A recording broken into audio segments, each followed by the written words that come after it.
I'm Whitney Andrews, and this presentation is about the special education funding cuts that was done to the state of Texas that is currently affecting the way that public schools and districts are going to be able to provide services to their students.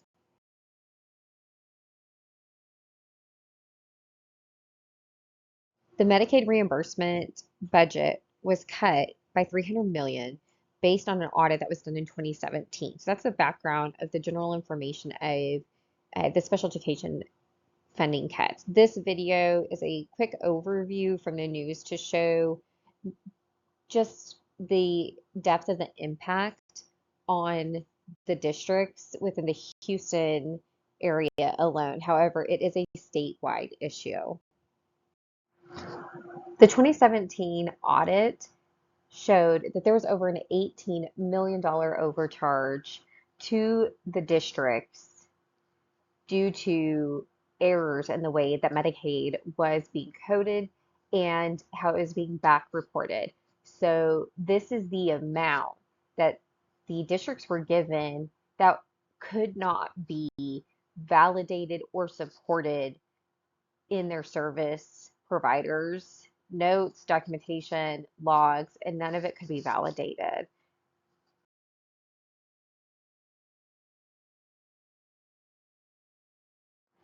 So, in order to get your Medicaid reimbursement for the medical type services that can be provided at a district level, the districts are required to enroll in SHARS. So, they have to be already a member of the reimbursement system.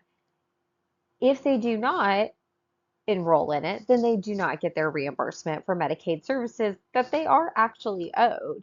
However, as part of being enrolled in this reimbursement program, then they have to follow the documentation from the Texas Education Code. So the type of billing that they are doing has to be within the scope of the needs of the student. It cannot be something that they do not have evaluation and hard data to support. The data has to show through evaluations in an annual admission review dismissal committee that these are the things that need for this student to be equitable in the classroom to a student that does not require these amount of services. So every student that has that disability needs to have proof that they need these type of services in order to be successful in the classroom specifically. And then the service providers are required to show that level of documentation that the student requires the support, they receive the support, and the support had been properly documented in order for them to receive their Medicaid reimbursement services.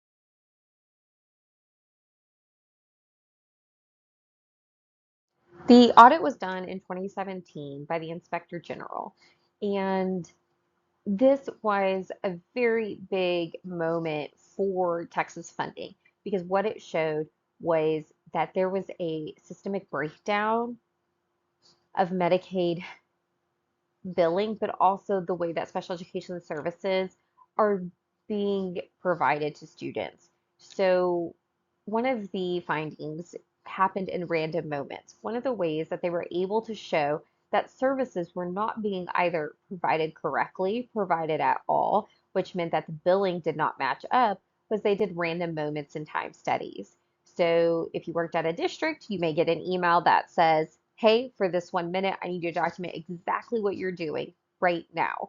And that right now moment was to show and validate later, okay, this person was working with a student at that exact moment. And then their Medicaid documentation should also match up with that. And what they found was that was not always true. Additionally, the state of Texas did not use a third party time study that could be validated and was not supported through the federal government and therefore caused an even deeper issue. So, one, it couldn't be replicated, it couldn't be verified, and it was not supported. Two, coding errors. This was a really large one. The services that were provided were not correctly coded on many of the things, which meant maybe some students were being overcharged by their Medicaid from the teachers not coding correctly or the service providers not coding correctly. And with this not being caught, Medicaid fraud was happening regardless of if they knew they were or not. And finally, the lack of support for services. They were not all reasonable, they were not all supported, and they were not all allowable. So, for a student to get all of those services they need, it has to be reasonable to their needs and to the district. Is it appropriate and equitable for their peers? Is it supported? Do you have data? Have you done an evaluation by people that are experts in their field for the district in order to show that these are the services needed for the student? And finally, are they allowable? There are some services that are not appropriate within the school district and are not going to be able to be reimbursed for Medicaid. So, with those major three findings, it did show that Texas was given 18.9 million for Medicaid reimbursement due to errors over what they were actually owed. And that is a very large issue when looking at the funding of the future of special education.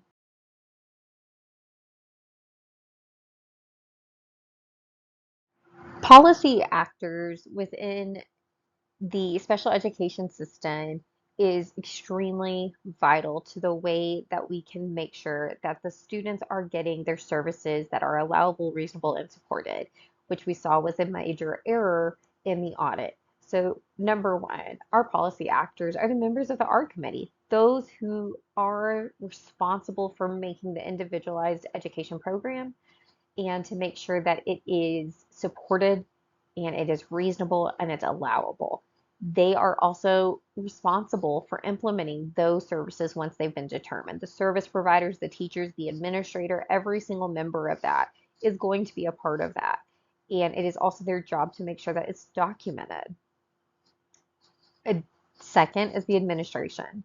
The principals and special education district level administration is to make sure that it does have fidelity checks. The processes are being followed, documentation is being completed, and is verifiable, and it is done according to data that supports the services. This is essential. And then finally, the lawmakers. So at the end of the day, many of the special education funding comes from the Texas Commission on Special Education Funding. It is what's developing and is giving recommendations on how we finance special education in the districts with these students with complex needs. And the lawmakers have to feel confident that they are able to make those choices based on the competency of the districts.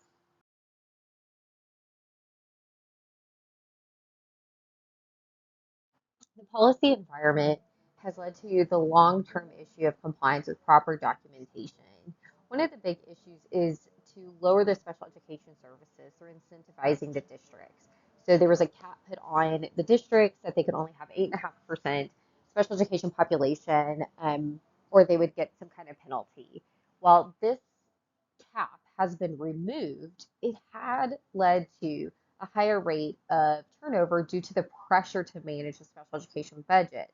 So this actually increased the inaccuracy and margin of error, as well as a lack of consistency from the administration. There was a study that highlighted that it also caused a shift for the administration ethically. It shifted from the well-being of the students to measuring school outcomes and accountability pressures rather than staying focused on what really needed to happen. So those two things are extremely related, that the higher stakes that were provided to the administration actually led to an ethical well-being dilemma for students because we needed to measure outcomes. Additionally, that disconnect of the policy lawmakers to overseeing the implementation made it so that there was a major breakdown on the information chain. This information chain caused that the way that their services were paid for through Medicaid did not necessarily foster or align with what was best for the student. Additionally, with all of these changes, it increase the educational burnout due to the pressure put on not just the administration, but the administration having to put it on their staff to hit that cap. So again, while it was repealed, it has a lasting effect. that coincided when the audit was conducted. So the audit was conducted, but this was just now still being looked at, this cap of 8.5% of special education students for the district, of if that was actually causing more problems. And I think that we are still looking at the long-term ramifications of that cap as yes, it is having long-term effects in the most negative sense. Long-term implications are really on a spectrum of some small few things to a massive systemic breakdown of not just special education, but the way that education is being delivered on the whole. So, one will start with the gaps per pupil spending. We are already at Texas at a lower adequacy of per pupil spending in comparison to the rest of the United States. We are already at a disadvantage. And because of that, now if the special education is cut, funding is being cut by $300 million, that means our per pupil spending will have an even larger gap because we no longer have as much that we did previously. Additionally, that means Texas is pulling away from the other states from being able to achieve higher levels of education success. We're already in the lower quadrant of that. And service equity. Service equity is going to be a large gap for these students with disabilities when our service providers are not able to provide the services, or there simply isn't a service provider available due to staff funding. Those special education funding amounts also go to fund those staff members. And if that is gone, in already a teacher shortage, then really the students are going to continue to have those gaps. Additionally, we're going to have higher rates of attrition. So Texas is at a really big crossroads. We are seeing that the burnout is causing teachers to retire quicker, to leave education on the whole, and the attrition rate is at 13% for Texas. And while TEA boasted that they also had a large amount of new teachers coming in that are being alternative certified and they're choosing to come to education, the problem with that is that we are also having a higher rate of low experienced, low knowledgeable teachers that are replacing our teachers that have been here for a significant amount of time and have even gone to school for education and may have multiple degrees in education. Additionally, that means we're having to reinvent and reteach all of the things that go with education to those that have not been properly trained for it, meaning having to train a new person versus keeping an older teacher that has been able to just adapt.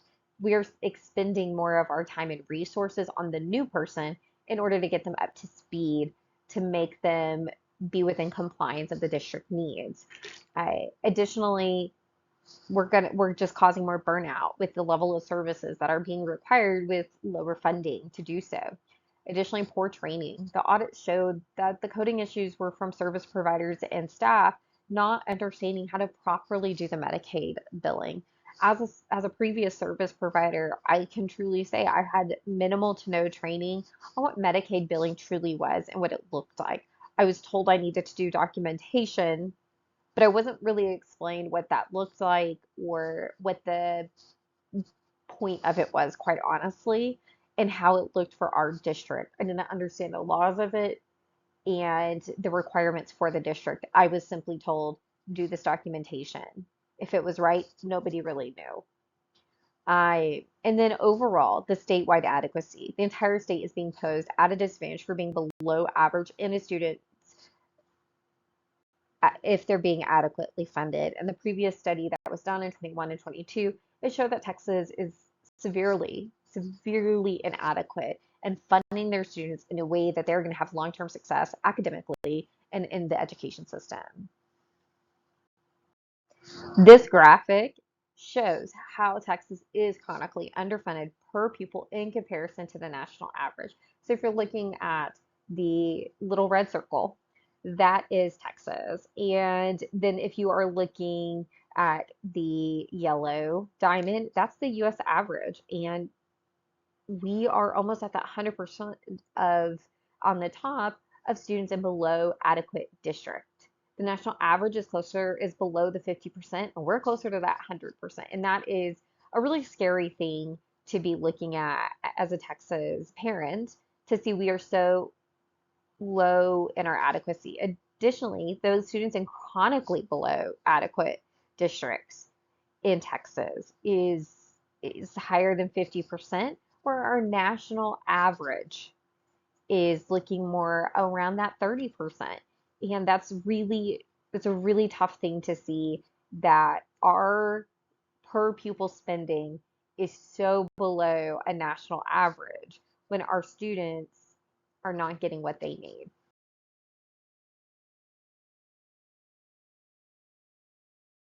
I was a special education counselor for 10 years in two different districts. One being a low socioeconomic with a high foster and a high diversity difference in their district, and a second district that was extremely affluent and extremely a high achieving one, however, still had a large special ed counseling population.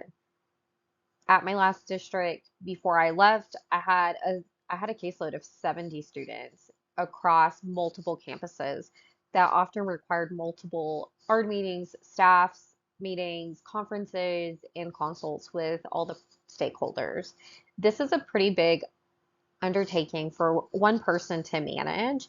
And that's part of the service issue and the budget cuts that is going to be really prevalent for those who are actually boots on the ground staff members.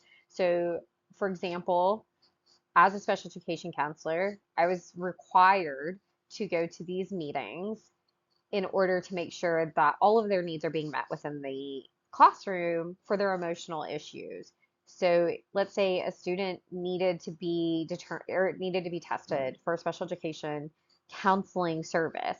That meant I went and did assessments on them, such as a Pears Harris or what's called an Achenbach.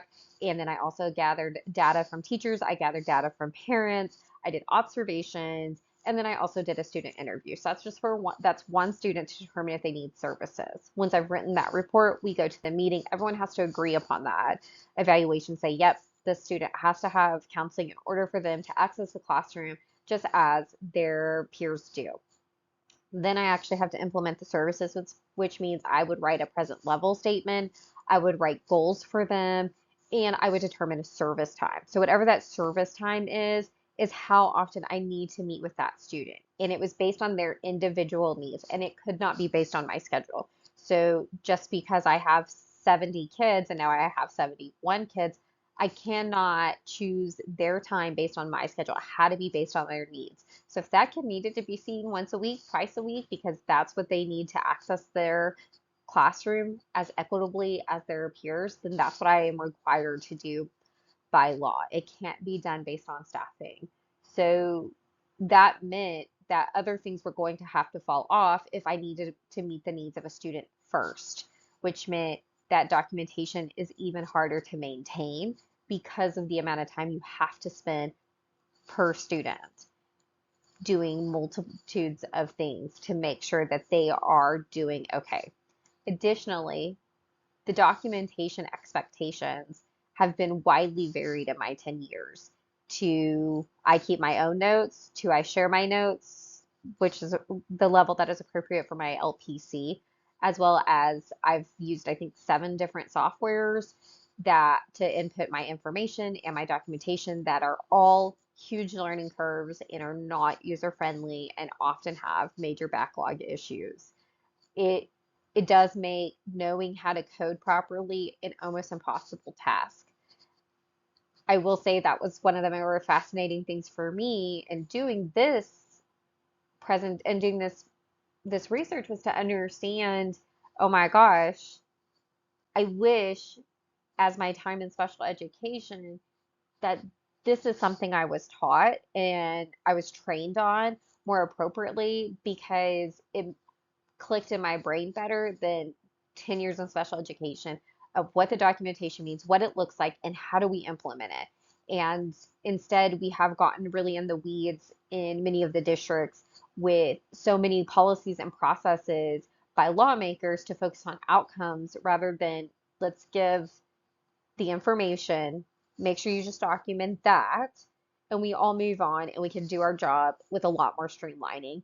And unfortunately, that's not how it was done. And it did cause so much confusion and frustration personally as a service provider because I'm spending hours doing documentation on something when I had 70 kids that needed to be seen or I needed to sit in a meeting and just time is precious for educators. There's not a lot of free time or downtime in a day to manage those things due to the nature of being with children all day. I My job just required a lot of my time for people. It wasn't really an option to not give that time. If I wasn't with a student, then I was with a staff member and I was going over their needs. A student with high emotional disturbance tendencies, we're going to have special education counseling. And because of those things, they needed a lot of extra support within the classroom in transition times to be successful, which meant that could disrupt services of another student because my time's being taken away. And if our education was properly funded, having another of me break that in half and having 30, 40 kids on a caseload instead of 70 means those kids get a lot more attention. So do the staff members that need the support that are not appropriately trained in emotional disturbances and in the trauma that many of our students are facing in the classroom. So this research was really personal to me, and it also was very enlightening and gave me a much deeper understanding of how the funding has to be in order to get Texas where they need to be with their adequacy levels because we're so low.